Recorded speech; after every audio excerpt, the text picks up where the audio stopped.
Start. आदरणीय महोदय, प्रदेशों के खाद्य मंत्रियों के 2 दिन के सम्मेलन के बाद केंद्रीय खाद्य मंत्री ने बताया है कि अगले अप्रैल में गेहूं और धान का थोक व्यापार सरकार अपने हाथ में ले लेगी। सब प्रदेशों के मंत्री इस पर सहमत हो गए हैं। अन्य का जो संकट आज देश के सामने है, समूचे अर्थतंत्र के सरकारीकरण की बात सोचने वालों का उससे हौसला बढ़ा है। हालांकि पिछले वर्षों के भयंकर अकाल के समय भी सरकार ने ऐसा करने की बात नहीं सोची, लेकिन अब आयात निर्यात, चीनी, कपड़ा, लोहा, अनाज आदि सब के व्यापार पर सरकार कब्जा करना चाहती है, क्योंकि इस सरकारीकरण को ही समाजवाद का पर्याय समझा जाता है।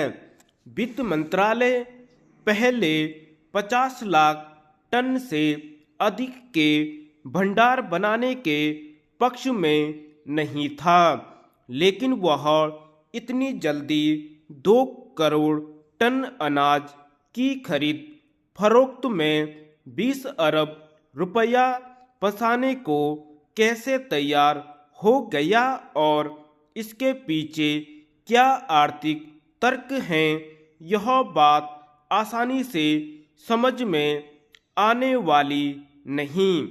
अभी तक सिर्फ 6 प्रदेश ही इस क्षेत्र में कदम बढ़ाने को तैयार थे, लेकिन अब सब प्रदेशों ने किस आधार पर इस फैसले का स्वागत किया, इसके कारण भी स्पष्ट नहीं।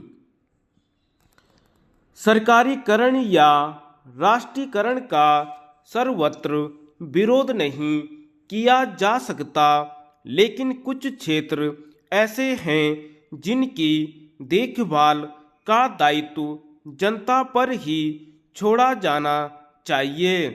अनाज का क्षेत्र ऐसा ही है।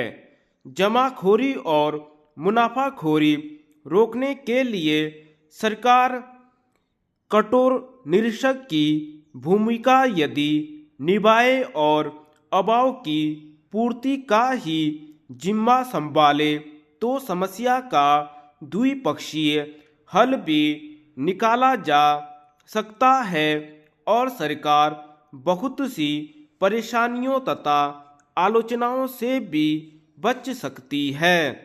लेकिन अब जो कदम उठाया जा रहा है, उसका परिणाम इससे भिन्न न होगा कि जनता की पहल खत्म होती जाएगी। एक के बाद दूसरे क्षेत्र के सरकारीकरण की आवश्यकता महसूस होगी और सरकार तथा जनता की दूरी दिन प्रतिदिन बढ़ती जाएगी। उपाध्यक्ष महोदय, जिस प्रकार से दूसरे स्तरों पर तथा क्षेत्रों में अनुकूल संहिता की व्यवस्था तथा उसका पालन आवश्यक है, इस दिशा में भी जो महत्वपूर्ण तथा लाभदायक कदम उठाए गए हैं, उनमें से सार्वजनिक क्षेत्र के उद्योगों पर संसदीय कमेटी का गठन महत्वपूर्ण है, परंतु इस संबंध में यदि कार्य का स्वस्थ विकास करना चाहते हैं तो कमेटी के क्रियाकलापों पर संसद अनावश्यक हस्तक्षेप न करें। अतः इस कमेटी द्वारा एक निश्चित विधान द्वारा कार्य हो।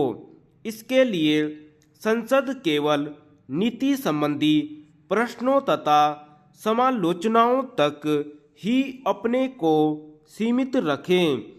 यही सब लोगों द्वारा भी अनुभव किया गया है। तत्पश्चात सार्वजनिक क्षेत्रों पर नियुक्त कमेटी का यह दायित्व होगा कि वह प्रशासनिक तथा व्यापारिक प्रश्नों पर यूनिट द्वारा निर्धारित नीतियों पर गहराई से सोचें। संसद के पास पहले ही इतने कार्य होते हैं कि वह यूनिटों के सब पहलुओं का परीक्षण नहीं कर सकती। इसलिए यह सारा कार्यभार कमेटी पर हो जाता है। सीमित समय होने के बावजूद भी एक कमेटी ने प्रत्येक यूनिट के कार्यों का पूरी तरह से निरीक्षण करने का प्रयत्न किया और इस संबंध में लाभदायक सुझाव दिए हैं। विस्तृत प्रश्नावली भेजने के अतिरिक्त कमेटी के सदस्यों ने योजनाओं का तात्कालिक निरीक्षण भी किया है। अधिकारियों से भी आवश्यक पूछताछ की है तथा अपनी रिपोर्ट तैयार करने से पूर्व दूसरी आवश्यक जानकारी भी प्राप्त की है। इस प्रकार से यूनिटों में जहां कहीं सुधार की आवश्यकता रही है, कमेटी इस बारे में महत्वपूर्ण भूमिका अदा करती रही है। इसी प्रकार के सार्वजनिक क्षेत्र के उद्योगों के संबंध में सरकार का क्या कुछ रवैया हो, इस बारे में भी प्रयत्न किए जाते रहे हैं।